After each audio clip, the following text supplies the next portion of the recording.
Citons par exemple 2 faits. Le premier, c'est que le gouvernement de Vichy a abrogé la loi de 1905 de séparation de l'Église et de l'État. Donc Vichy a redonné cet énorme pouvoir, cet énorme privilège à l'Église catholique qui est de contrôler toute l'éducation, toute l'université. Et ça, si Vichy l'a fait, c'est parce que Vichy et les jésuites, c'est... Ah, tu iras loin, Oleg. Très loin même. Tu craches ton venin sur Vichy. Ah, ça c'est bien, Oleg, c'est bien. Aujourd'hui, c'est même subventionné, comme dirait Dieudo. Vous doutez certainement que tout ce que dit Oleg est grossièrement faux. Mais avant de le voir, nous tenons à préciser que malgré notre sympathie pour le maréchal Pétain, nous ne sommes pas un admirateur inconditionnel.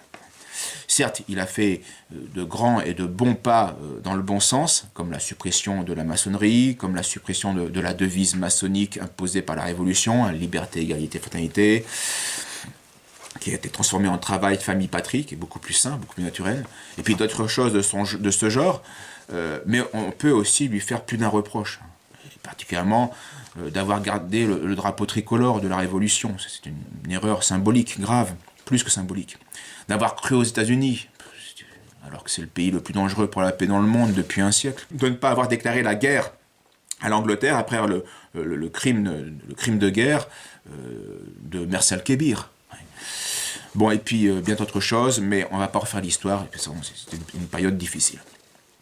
Alors, qu'en est-il des critiques d'Oleg ? Vichy aurait redonné à l'Église tout le contrôle de l'éducation et de l'université. Bah, c'est faux, c'est faux. Le spécialiste de la question, Michel Cointet, Madame Michel Cointet, a consacré un livre sur ce sujet, Vichy et la séparation de l'Église et de l'État, une remise en cause limitée. Voilà. Et elle montre très bien que parmi les hauts responsables de l'État français, donc de Vichy, il n'y avait pas que des fervents catholiques, loin de là. Le maréchal Pétain lui-même a simplement rompu avec la politique anticléricale de la République. Voilà, c'est tout. Voilà ce qu'il a fait. C'est bien, mais c'est pas ce qu'Oleg lui reproche.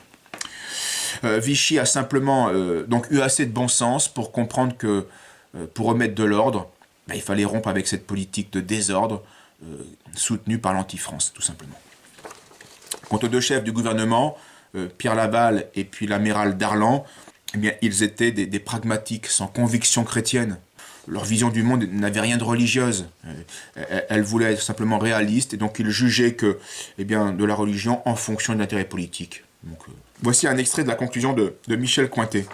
Le gouvernement était conscient des blessures morales engendrées par la rigueur des lois anticléricales et estimait que la participation au bien public, que les misères de la guerre rendaient plus urgentes, devait à nouveau être reconnue.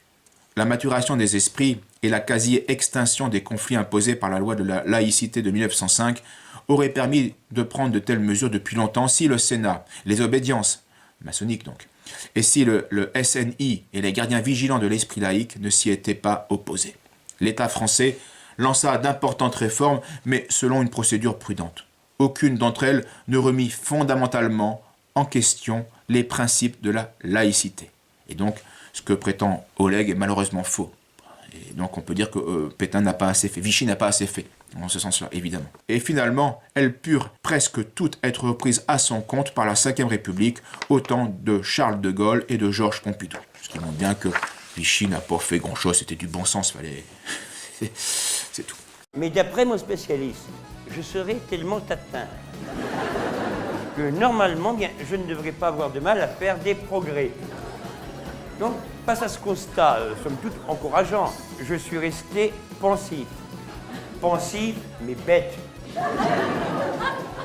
J'ai réfléchi, les abrutis réfléchissent énormément. Tout simplement parce que leur rendement est faible.